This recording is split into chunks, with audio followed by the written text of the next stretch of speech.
Estamos dando início aí à semana do yoga do Yoginep. Boa tarde a todos. Hoje eu vou falar um pouquinho sobre história, especificamente história do yoga.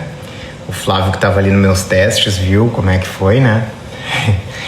E a ideia aqui é a gente trazer um pouquinho de contexto histórico da história do yoga, porque quando a gente conhece a história, a gente começa a entender como que aquilo surgiu e também consegue ter parâmetros de dizer, olha, isso aqui está sendo feito de uma forma correta ou isso não está feito de uma forma correta, isso está feito de uma forma errada, porque você tem um período de tempo ali que determinou o que é correto, o que não é. Claro que as coisas mudam ao longo do tempo, mas com a história você tem evidências de que aquilo que você está falando ou está fazendo faz sentido de acordo com a história ou não. Então você tem anos ali de evidências, você tem bastante comprovação de que aquilo é verdade ou não. Então a história ela nos dá bastante parâmetro para análise. Quando a gente conhece alguma coisa historicamente, a gente consegue ter um parâmetro melhor para análise, conseguindo fazer alguns tipos de projeção e também vendo se o que está sendo feito agora, no momento, é verdade ou não.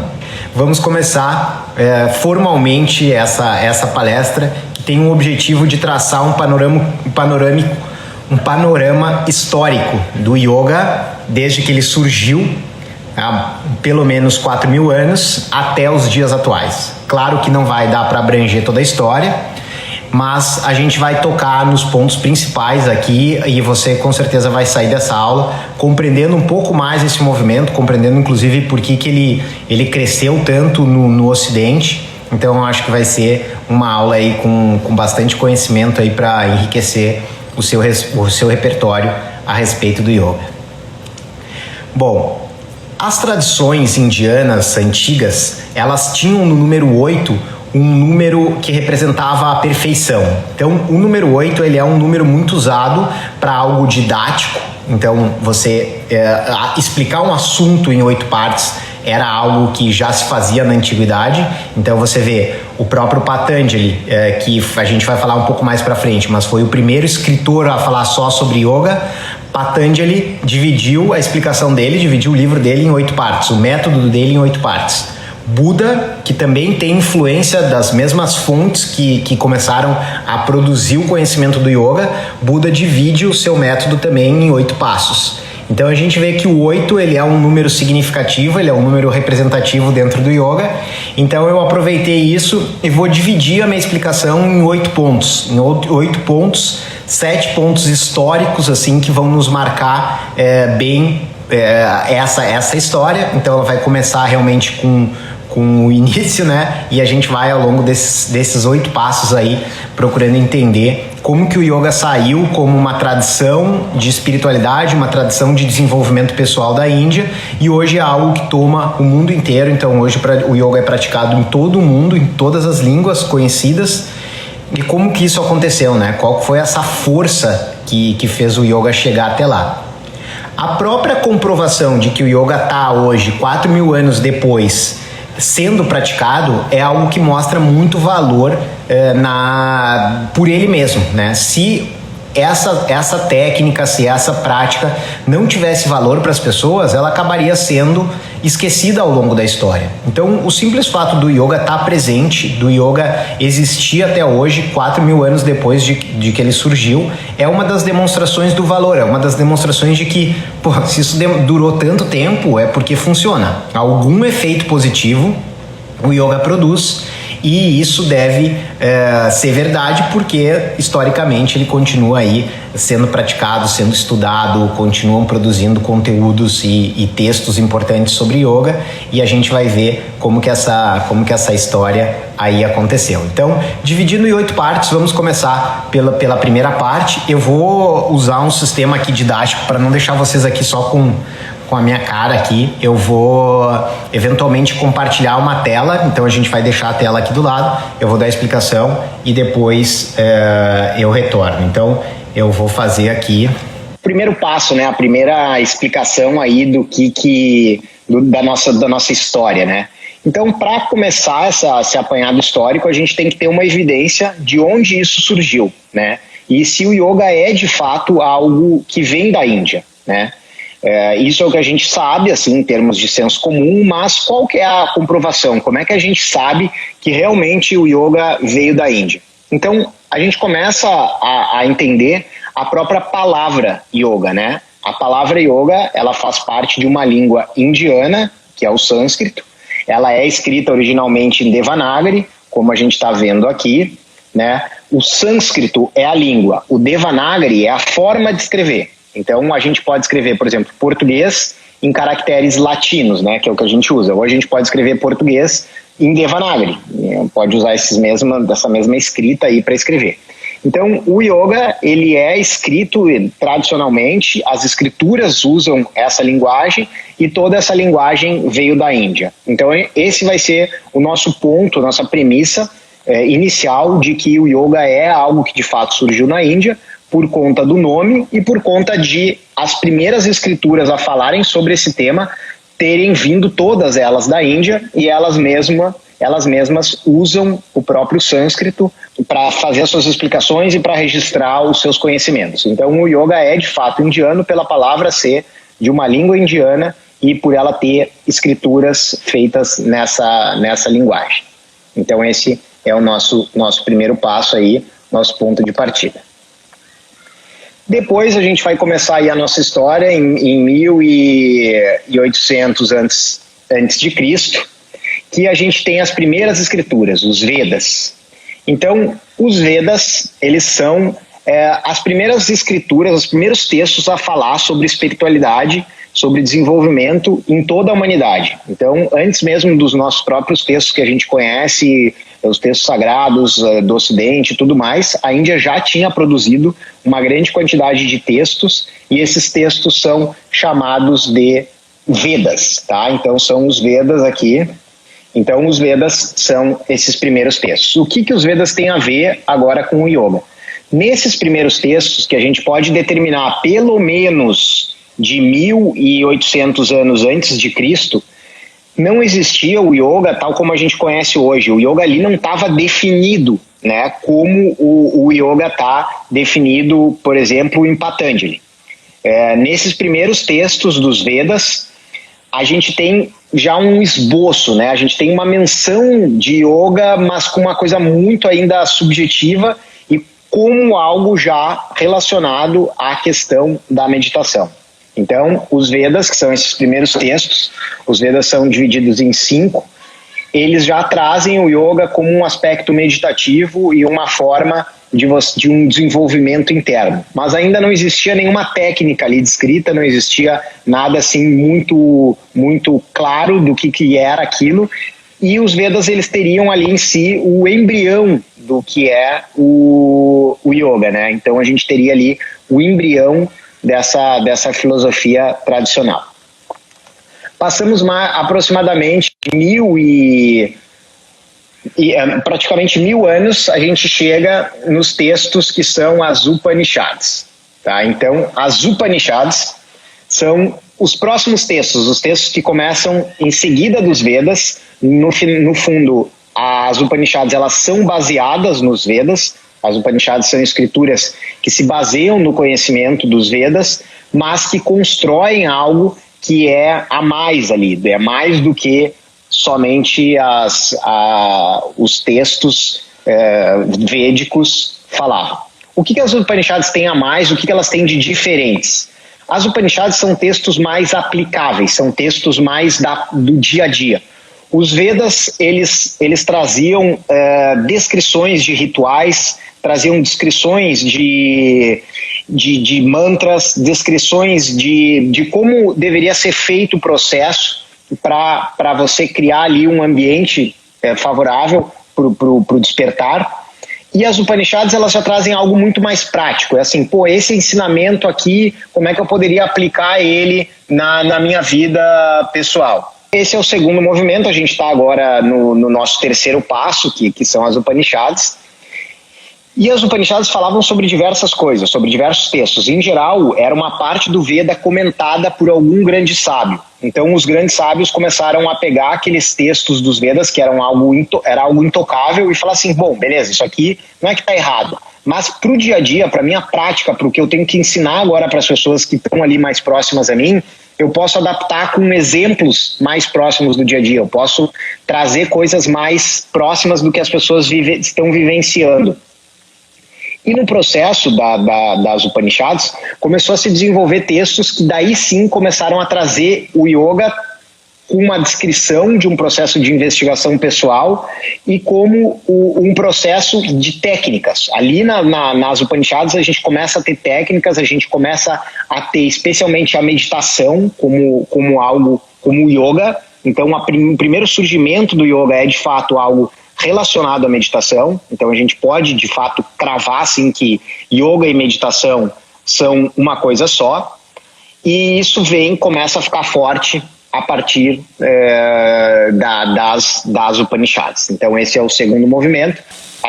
Vamos fazer uma revisãozinha rápida aqui. A gente tem 1800 anos antes de Cristo, o começo dos Vedas, 900 antes de Cristo, o início das Upanishads, e agora a gente vai dar um salto importante na história, que a gente vai para aproximadamente 300 anos depois de Cristo. Então, em 300 depois de Cristo, começa a surgir na Índia um movimento que era popular. As pessoas começaram a questionar, de fato, se esses textos, mesmo as Upanishads, mas especialmente mais os Vedas, e como a estrutura da sociedade, a estrutura do conhecimento, ela estava ali desenhada com o sistema das castas e tudo mais, e começaram a questionar aquilo ali, de qual era o valor real daquelas escrituras e se elas não poderiam ser contestadas. E essa contestação, ela começou a ser chamada de movimento tântrico. Porque o movimento tântrico foi um movimento de libertação no sentido de que, então não é só o que está escrito nos Vedas e nas Upanishads que importa. Cada pessoa poderia desenvolver um texto. Isso era inédito, não existia. Na Índia, especialmente, não existia.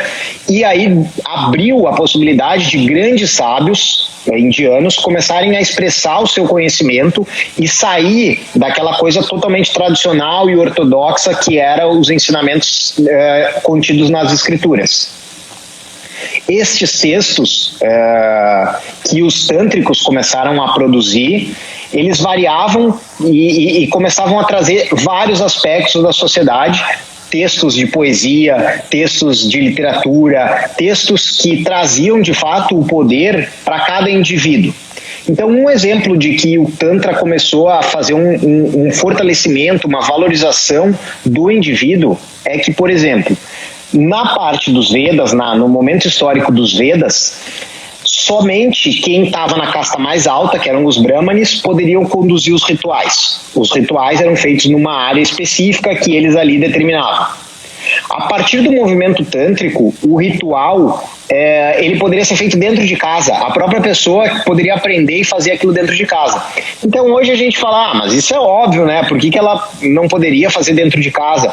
Mas dentro da tradição indiana isso não era bem visto. Então o Tantra, entre vários outros movimentos que ele começa a fazer na sociedade indiana, ele traz esse poder para o indivíduo de dizer assim, olha, essa busca que você está tendo pela libertação, pela aproximação com algo a mais transcendental ou até divino, isso está dentro de você. Você pode fazer essa mesma busca que os Brahmanes falam lá, que está nos textos tal, ou assim, essas mesmas pessoas que chegaram até esses estados e que descrevem esses estados nos textos, você é tal como elas, você pode chegar a esse estado. Então o movimento tântrico ele é um movimento de fato de empoderamento dos indivíduos, de desconectar com toda... somente a tradição poderia ser descrita pelas Upanishads, e começa a ser um movimento de que cada um pode buscar na experiência própria um desenvolvimento interior. Então esse movimento é um movimento do Tantra, e esse movimento ele cresce, ele fica ainda mais forte à medida que eles vão criando técnicas. Então é no movimento do Tantra que se criam as técnicas do yoga. Então, como eu falei antes, o yoga era descrito como meditação, e aí começa alguma coisa ali falar sobre uma técnica ou outra, mas são os Hatha Yogins, a partir do movimento tântrico, após o século II depois de Cristo, que começam a dizer assim, ó, isso aqui é um respiratório, o respiratório você pode fazer assim, assado, você pode fazer desse jeito, desse outro jeito. Então, os tântricos, eles começaram a trazer as técnicas. Tudo que a gente conhece hoje de técnica, seja corporal, seja meditativa, seja respiratória, é consequência desse movimento tântrico. Então, os tântricos, eles foram uns revolucionários no sentido de empoderar as pessoas, de quebrar, de certa forma, o que existia ali de establishment e conseguir fazer com que o indivíduo tenha o poder dentro de si. E esse poder, ele começou primeiro a um poder dizer, olha, eu posso organizar o meu próprio ritual, mas num próximo nível ele começou a fazer assim, ó, eu posso fazer a minha investigação a partir de mim mesmo, sem depender nem mesmo das escrituras, nem mesmo de rituais, nem nada. Eu posso fazer a minha investigação a partir da observação de mim mesmo. Então, se quem escreveu os Vedas eram pessoas especiais ali, eles tinham dentro dele a mesma coisa que eu tenho. Então, se eu começar, por exemplo, a investigar a minha meditação, a fazer um pranayama, um respiratório, e investigar aquilo, eu vou chegar no algo a mais, eu vou chegar naquilo que é transcendente, eu vou chegar no que está além daquilo que a gente consegue perceber numa visão mais superficial e mais breve. E isso é o que dá o corpo ao Hatha Yoga. Então, hoje a gente fala de várias linhagens de yoga, e muitas linhagens de yoga surgiram ao longo do tempo, mas todas elas surgem como consequência desse movimento tântrico, que foi fruto dessa rebelião, né, dos indianos, e dizer assim, ó, olha, o que está escrito na escritura pode até fazer algum sentido, mas é quando eu vou para o meu corpo, eu vou para a minha investigação pessoal, é que eu consigo me expressar da melhor forma e não depender do que era um ritual ou algo determinado. Então ali é que surge o Hatha Yoga, tá? Então a gente está falando agora aqui 1.500 anos. Então agora a gente passou lá de 300 anos antes de Cristo. Claro que teve história ao longo disso, mas aí em determinados momentos históricos o yoga ficou mais apagado, às vezes o budismo ficava mais forte, depois ele ficava enfraquecido. Então essas correntes filosóficas, elas foram em determinado momento influenciando mais ou menos a sociedade. Então a gente chega agora nessa figura aqui que é Vivekananda. E a data que a gente pulou agora, historicamente, a gente foi para 1893, tá? Essa data é a data em que Vivekananda, que era um mestre de yoga, ele é convidado para ir ministrar palestras sobre yoga no Ocidente. Então é a primeira vez que o Ocidente ouve a palavra yoga vinda de um indiano. Então isso foi 1893, é a data em que Vivekananda faz uma palestra no Congresso Internacional das Religiões em Chicago. Essa palestra é interessante porque ele trouxe o yoga para o Ocidente, e ele trouxe o yoga para o Ocidente da forma como o yoga era visto na Índia, da forma como ele era tradicionalmente visto, como um aspecto de investigação pessoal, de autoconhecimento, de percepção mais sutis da realidade. Então, tudo isso Vivekananda explorou dentro dessa palestra dele. E ele foi muito bem sucedido, porque os ocidentais saíram dessa palestra com uma boa impressão do yoga. E o Vivekananda, ele tinha uma preocupação em levar para o mundo uma imagem de que o indiano como um todo, ele era um povo com tradições espirituais fortes, que ele não era um povo primitivo, como eventualmente os europeus viam. Ele era um povo que tinha tradições espirituais fortes, que tinha independência, que tinha seu valor no mundo. As principais religiões do mundo surgiram todas na Índia.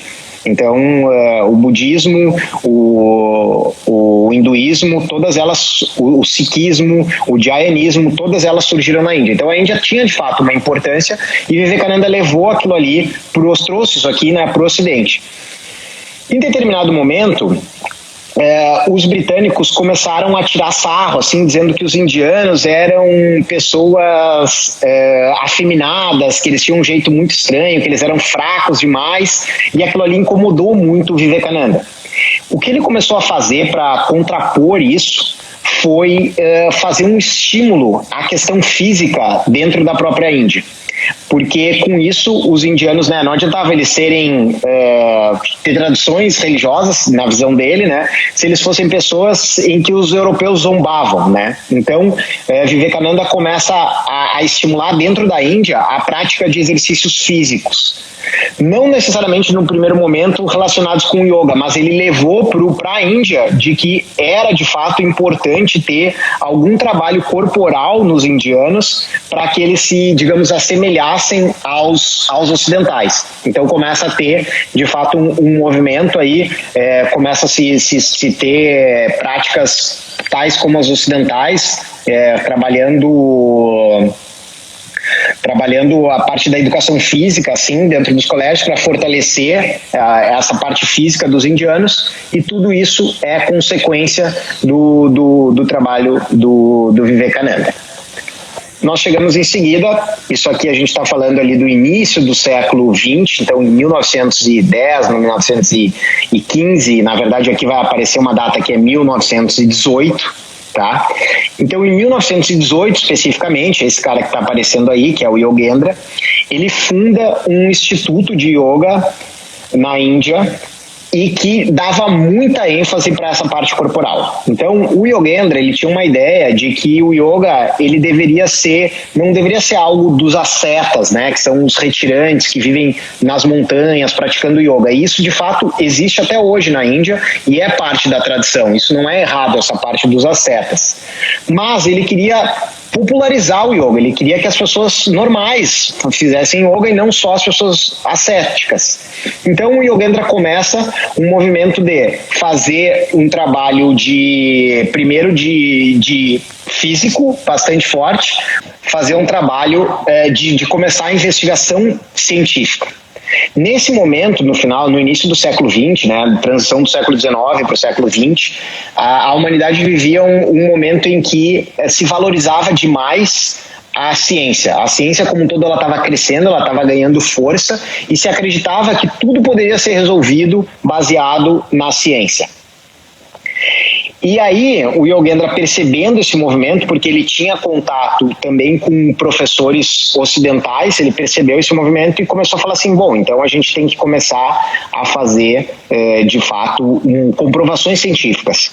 E ele começou essas duas coisas. Primeiro, três coisas, né, o Yogendra fez de importante. Primeiro, que ele começa a popularizar o yoga no sentido de que, olha, todo mundo deve fazer yoga, mesmo um advogado, um empresário, todo mundo pode fazer, isso não é uma coisa só de retirantes isolados. Depois, o yoga deve ter um aspecto físico que estimula a saúde, que deixa o corpo forte e vigoroso. O Yogendra mesmo era um praticante de halterofilismo e ele sempre gostou muito de esporte, então ele tinha isso. E finalmente o Yogendra começa as pesquisas científicas. Mas ele não foi muito bem sucedido nessa parte das pesquisas científicas, e aí ele abriu espaço para um outro professor, um outro guru ou um outro mestre, que é o Kuvalainanda, que esse vai ser o nosso próximo passo aqui que a gente vai fazer, que é o Kuvalainanda. Então vamos aqui abrir a tela. Por que o Kuvalainanda teve mais sucesso do que o Yogendra no sentido de provar aí os efeitos físicos do yoga, né? Nesse momento, Kuvalainanda ele é apoiado por um movimento muito forte que estava acontecendo na Índia, que era um movimento de independência da Índia. Então a Índia se tornou colônia britânica em 1790, não vou saber a data errada, mas data exata, mas é mais ou menos ali. E a partir disso ficou como uma colônia britânica e os indianos já estavam esgotados com aquilo. No século XX ninguém mais aguentava aquilo, várias colônias começaram a cair ao longo do mundo e os indianos começaram a lutar pela independência deles. Para eles terem a parte da independência, eles precisavam de apoio de ocidentais, eles precisavam de uma comprovação de que as coisas indianas tinham valor, elas eram importantes para os próprios indianos E a partir daí, eles começam a ver, bom, se todo mundo está dando um valor enorme para a ciência, e a gente comprovar que, cientificamente, de que algo que surgiu aqui na Índia funciona, a gente vai ter um poder aí de influência dentro da sociedade, de influência na própria independência indiana. Porque os britânicos olhavam e falavam assim, esse povo primitivo aí tem mais é que ser colonizado mesmo. Só que à medida que você tem o próprio povo ganhando um orgulho interno, né? O yoga se tornou um orgulho nacional a partir do momento em que Kuvalainanda começou a colocar os yogins dentro de laboratórios e começou a fazer comprovações científicas usando os mesmos parâmetros dos ocidentais.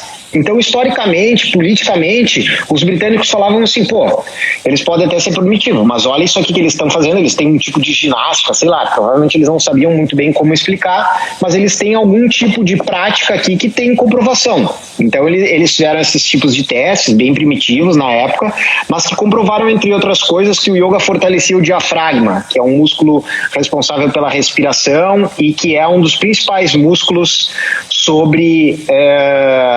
para a gente conseguir viver bem ao longo da vida, respirar bem. Então ele teve isso e vários outros. Então esse movimento começa a acontecer ali 1930, 1940. Então esse é o movimento em que Kuvalainanda começa a comprovar de fato os efeitos positivos da prática do yoga, e aí o yoga se torna de fato algo como um orgulho nacional. E por que então esse ponto ele é muito importante aqui, esse momento histórico ele é muito importante, que é esse momento do Kuvalainanda, porque o que acontece? Aqui pode começar a ter havido um certo desvio do objetivo do yoga que vem desde lá dos Vedas, que sempre foi um objetivo de autopercepção, de autoconhecimento, de desenvolvimento interno, e como o objetivo agora era comprovar coisas físicas, porque o nosso bem-estar, ou a nossa felicidade, ou a nossa liberdade é algo muito difícil de você mensurar, né? Como é que você vai dar um número para isso? Não, olha aqui, os indianos têm isso. Agora, a força do diafragma, o tônus muscular, ou o alongamento que você ganha, isso você tem como medir. Então, como o objetivo ali era ter alguma métrica que fizesse com que a independência da Índia ganhasse força, todo o foco do yoga se volta fica cada vez mais forte com a questão física. Então a questão física ela foi importante. Como a gente viu lá atrás, os tântricos, foi através do corpo que eles começaram a ganhar a liberdade de eles não serem totalmente vinculados a sacerdotes, a rituais, e poder fazer essa investigação a partir do corpo. O ponto é que a partir de Kuvalainanda, o yoga dá uma virada muito forte com relação à questão corporal e acaba até mesmo perdendo um pouco do seu aspecto meditativo. Um dos professores que estudou junto com Kuvalainanda foi Krishnamacharya, que é um dos principais difusores do yoga no Ocidente. E o Krishnamacharya, nas suas práticas, no seu método, tem como característica uma ênfase muito grande à parte física e uma redução da importância da meditação. Eventualmente nem tinha meditação, a maior parte das aulas não tem meditação. Então aqui começa a ter o que muita gente fala que é um rompimento. O yoga, que sempre foi um processo de autoobservação, começa a se tornar algo muito parecido com um processo de ginástica mesmo, né? E aqui a gente tem que tomar um certo cuidado. Então não é que o yoga, assim, o Kuvalainanda foi lá e provou, ok, mas o yoga não é só isso. O yoga é um processo de investigação pessoal, porque fisicamente, somente pelo aspecto físico, ele pode ser comparado a um alongamento. Agora, quando a gente entra com um aspecto de autoconhecimento, de desenvolvimento e até mesmo como um processo para melhorar a meditação, nisso o yoga é inalcançável. Não tem nada que consiga se comparar em termos de desenvolvimento ao que a prática produz. Eu posso dizer por mim, assim, né, claro que eu não fiz todas as técnicas, mas de fato o yoga produz um processo de um despertar interno, um despertar de autoobservação que poucas técnicas conseguem. Então, A ideia que depois começa a ficar cada vez mais forte dentro do Ocidente é de trazer de novo esse aspecto de investigação, é trazer de novo a importância do processo meditativo, é trazer de novo a importância de que o que foi escrito, o que foi desenvolvido ao longo da história não pode ser deixado de lado. Claro que a gente vai ter evoluções, como, por exemplo, as próprias pesquisas do Kuvalainanda, mas a gente não pode aceitar que o que foi ao longo de quase 4.000 anos uma coisa, num determinado movimento, se torne algo muito mais simplificado, tá? Então, esse movimento é um movimento que o yoga faz, ele balança, né? Muita gente vai por esse caminho de ter só o aspecto físico, né? Então, por exemplo, o Bikram, que é um método que foi bastante desenvolvido, o Bikram deixava bem claro, não, a minha questão aqui é só físico, não tem nada mais do que isso, é puramente físico, e o sistema todo era baseado em efeitos físicos que o método dele podia trazer. Então, no meu ponto de vista, isso não é yoga. Se você tem uma coisa que é só física, que é só baseada em efeito físico, pode ser, com técnicas do yoga, você produzir isso, mas você não pode dizer que isso pertence à mesma linha histórica que a gente vem traçando aqui, que vem desde os Vedas, Upanishads, os textos tântricos, então não é a mesma coisa.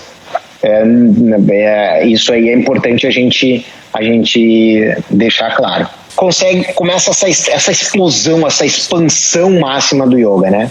Então, Kuvalainanda fez essas comprovações ali em 1920, 1930, a Índia se torna independente em 1947, e é especialmente após 1947 que os professores de yoga começam a vir para o Ocidente, especialmente para os Estados Unidos, para começar a ensinar e formar novos professores. Então, o movimento que, na verdade, começa a expandir o yoga por todas as partes é um movimento em que os professores começam a ensinar. Os professores é que começam a levar essa mensagem para mais e mais pessoas. Isso começa a partir da década de 50, vários cursos de formação, e daí professores ensinando outros professores, e assim começa a difusão do yoga. E ganha bastante força em 69, quando os Beatles vão para a Índia. Eles ficam num ashram, né? O John Lennon até ele não gosta, ele não concorda muito, ele não gosta muito dessa experiência, ele sai fora, mas o George Harrison especialmente ele dá um valor muito grande para aquilo. Então o yoga tem ali o primeiro boom na década de 70. A própria abertura do Woodstock teve mantras antes, né? Então teve vocalização de mantra que abriu o Woodstock. Satyananda, que é um professor indiano, foi quem abriu. E aí o yoga ficou ali forte, bem forte durante a década de 70, daí 80, e ele perdeu um pouco de força, não era mais algo tão comentado. Década de 90 ele começou a ganhar força, e ele começa a se reerguer e tornar-se algo realmente popular, muito popular, a partir dos anos 2000. Então a gente tem aqui uma capa da Time que saiu no ano de 2001, e que tinha a Christy Turlington, que é uma modelo famosa, fazendo essa postura. E isso começou a dar muita publicidade para o yoga, né? Em seguida, veio um movimento da Madonna, que era uma das maiores popstars da época. A Madonna, ela começa a aparecer em várias imagens de revistas e tudo, sempre fazendo posturas avançadas.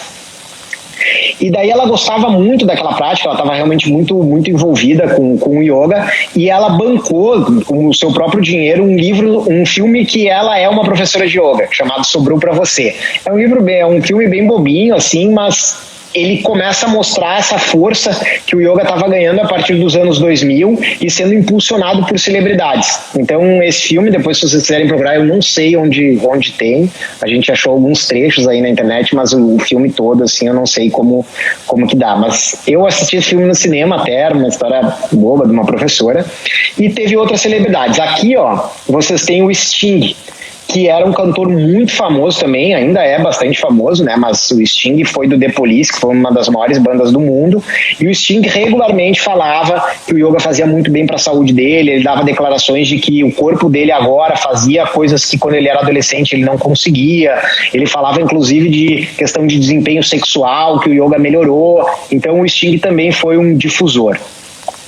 nós temos aqui a Gwyneth Paltrow, né, que foi ganhadora do Oscar, curiosidade agora, mas ela foi junto com a Fernanda Montenegro, e ela ganhou pro Shakespeare Apaixonado, né? Foi aquele ano que a gente ficou torcendo pra Fernanda Montenegro ganhar.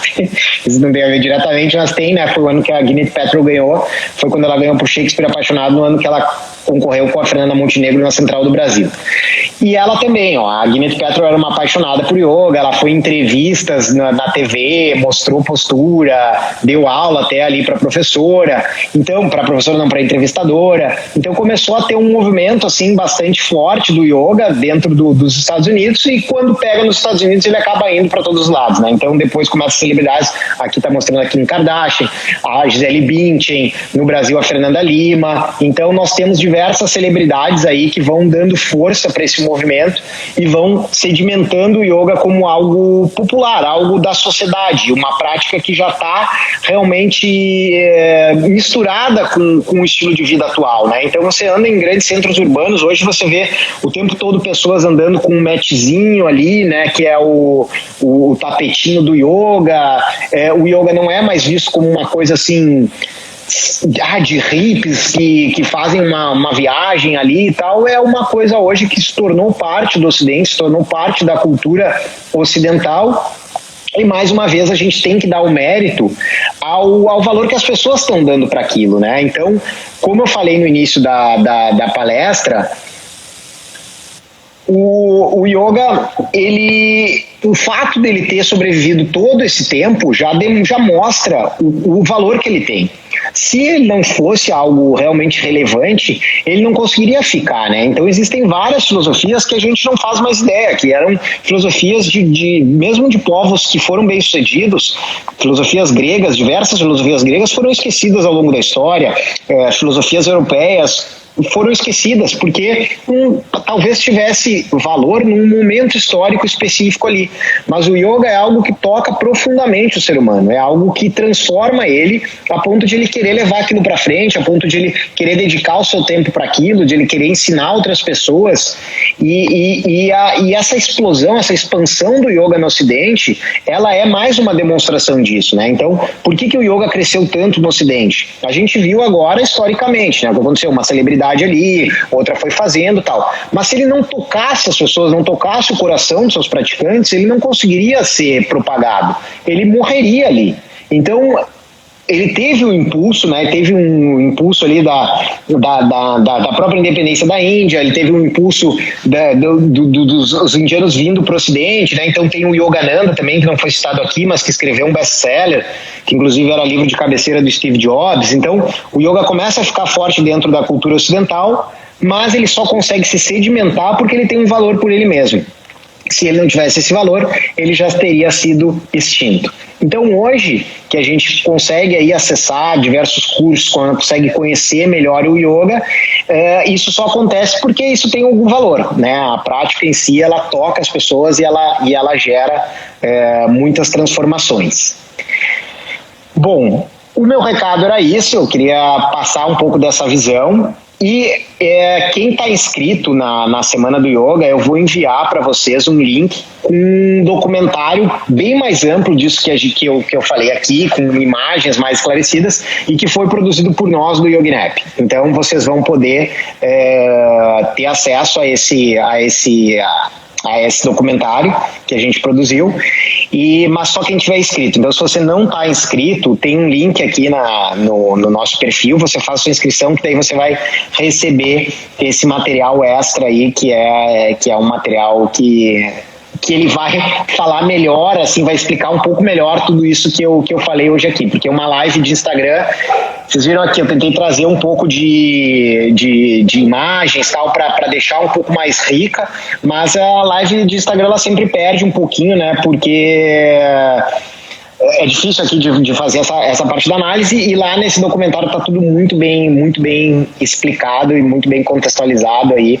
com muito mais dados do que eu dei hoje aqui, e reforçando essa linha cronológica que eu tracei ao longo dessa palestra. Então, essa foi a palestra Yoga da Índia para o Mundo. Então vocês entenderam todo esse processo de expansão aqui. Então muito obrigado aí pela presença de todos. Fico muito feliz que vocês tenham ficado 1 hora aí ouvindo sobre um assunto de história, que era algo que a gente fugia quando a gente estava no colégio. E eu acho que com o que vocês aprenderam hoje aqui, vai ser muito mais fácil de analisar melhor o yoga, de entender melhor ele e todos os seus aspectos. E não deixe de assistir o conteúdo extra que vai estar lá na nossa página, que vai enriquecer ainda mais o seu conhecimento histórico sobre yoga. Muito obrigado e espero vocês na próxima palestra da Semana do Yoga. Namastê.